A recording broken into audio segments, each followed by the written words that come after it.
Hey guys, this is KNUT, and in this video I will do a short walkthrough on how I made my newest track called Walking. This is a clip from the drop.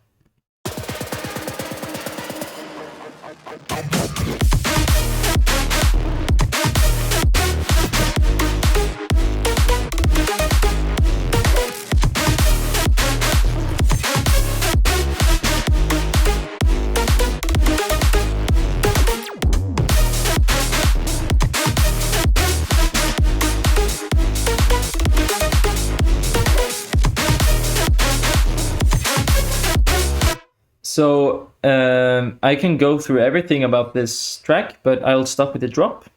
So it sounds pretty complicated, but it's mostly just 4 elements combined, and that's the kick, the bass, the effects, and the synths. So I'll start with the kick. I found the kick I really liked. I like to combine my bottom and top kicks, so I found a top kick that was even better than the kick I initially had. And then there's the bass track.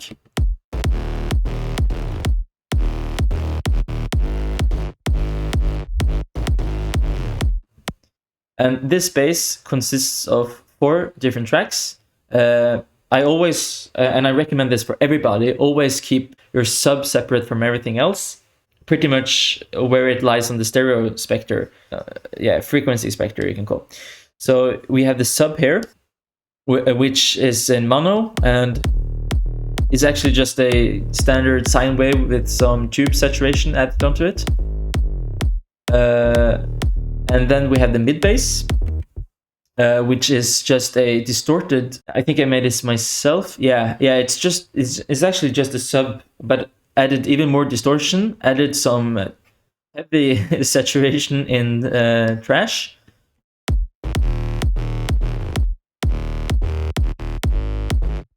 Yeah, and of course you need to take out the low end so they don't clash. Never have, yeah, that's my number 1 tip today. Don't have different sounds that occupy the same space. If it's mono, if it's stereo, you should keep your different stuff separate. And I have done this throughout the entire mix. And then I added, I can show this top grit bass, which just adds some added highs. And then there's this stereo bass, because the rest there is in mono and this is in stereo, so it adds more volume to it and it fits well.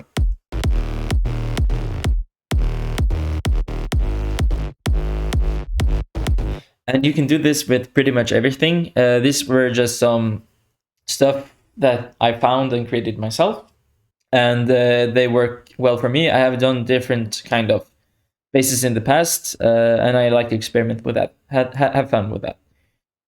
And then we have the effects, which are just a lot of random stuff going on. It's actually not so random. Lots of stuff is repeated. You can see the patterns here. So we have some toms, we have some white noise. Yeah, it's a nice effect. And we have some synths and vocals. But yeah, this is everything there is.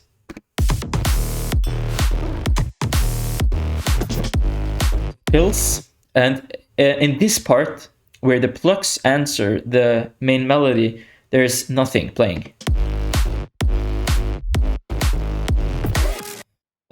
Like just the bass, to keep it extremely clean. Try to keep your mixes clean, guys. That's my most important thing. And then we have these synths, which play the 2 corresponding melodies.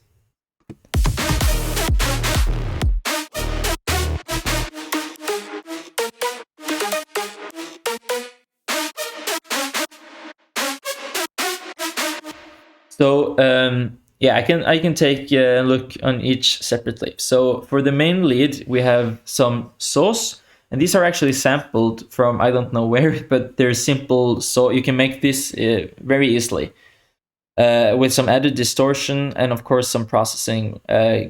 Always know what you want to do with your sound. Don't let I would never let this sound have anything in the low end to do. And then we have a lead for added body, which fits well with the other. Yeah, so together they make a really huge sound. And I think also one of the important things, if you're gonna have huge sounds, don't slap a reverb on it. Okay, I always use a reverb, but you need to automate it. If this plays reverb the entire time, it's going to get really muddy and nothing going to be clear. So I always automate this. Without the reverb, it sounds like this.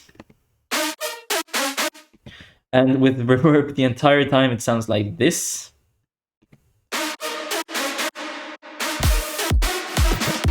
Yeah, and that's only gonna create mud in your mix.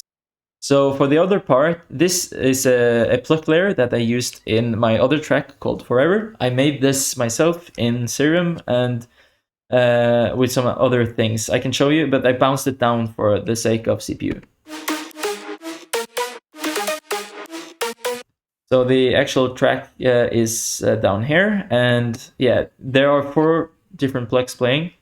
Turn them on, but it's gonna get really CPU, and that's because of all these plugins right here. So I have a lot of saturation and distortion, and yeah, I can mute them and show you what they sound like. So yeah.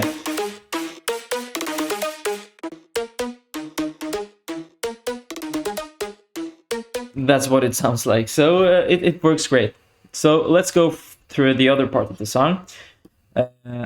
There isn't really much else going on to the drop. I have some transitions, I have some fills, but you need to be creative with that your own. And yeah, my main tip for the drop on how I achieved all these effects.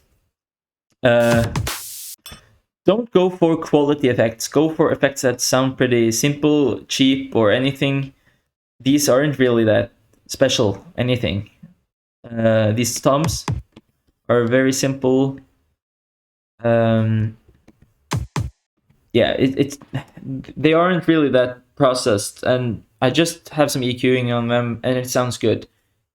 So for the intro, I just have the entire song is based on this melody, and it's based on this loop, which I found in a Kashmir pack, I think, which I sampled and made this melody out of.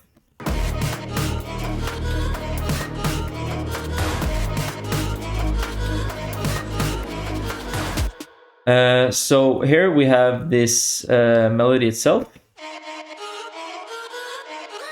which has a lot of processing, but it actually isn't that much. It's just a lot of filters and stuff, and some distortion, of course. I always used a lot of distortion sparingly. And then we have this, which is the background stuff, and there are some loops in here that I just threw in that sounds well. Yeah, just find some drums that fit your track well, and keep mind of the mix. I have always like this, for instance, is something I have in the background, but you need to be careful when you use distortion, because when I turn off this now, you can listen to all the mud, but you need to filter that out. You need to be careful with those kind of things. And for the build-up, I pretty much just, it's a standard EDM build-up. There's not much to see here, other than a lot of risers, some high passing on the master track as well, with some frequency reduction here, and that sounds well. Another important tip I can give you guys is to always use a reference track when you're producing to make sure everything sounds good. For this track, I used a track called Leaving by Blinders. I use that to make sure everything sounds the way it should be and I don't have the wrong balance. So you can always control balance, like are my leads too loud? Are my leads too soft? Is my kick too loud? Is my drums too loud or is too soft? So you can always control that by listening to what people have done in other tracks and experiment. Yes, that's pretty much it for the video. Thank you for watching, guys. I hope you learned something in this tutorial, and I'll see you guys next time.